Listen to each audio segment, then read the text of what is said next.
प्रणाम आई सुनो जो बेटी बिया पापा के छतवा छतवा मोरवा बोले हो मोरवा बोली सुन कर जवाब बाटे हो मोरवा बोली सुन कर जवाब बाटे हो आजू की राती पापा जागल रैया हो पोसल दिया छोरी जइए हो पालल दिया छोरी जइए हो कैसे के जागी बेटिया झुकी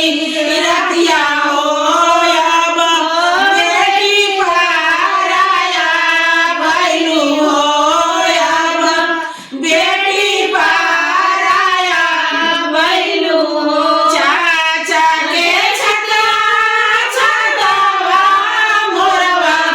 बोले हो मोरवा बोली सुन कर जवाब बाटे हो मोरवा बोली सुन कर जवाब बाटे हो आजू की रातिया चाचा जागल रैया हो पालल दिया चोरी जइए हो तारी दिया चोरी जइए हो कैसे के जागी बेटिया झुकी रतिया हो अब बेटी पाराया भैलू हो अब बेटी पाराया भैलू हो भैया के छतवा छतवा मोरवा बोले हो मोरवा बोली सुन कर जवाब बाटे हो मोरवा बोली सुन कर जवाब बाटे हो आजू की रातिया जागल रैया हो प्यारी बहिना छोरी जइए हो तार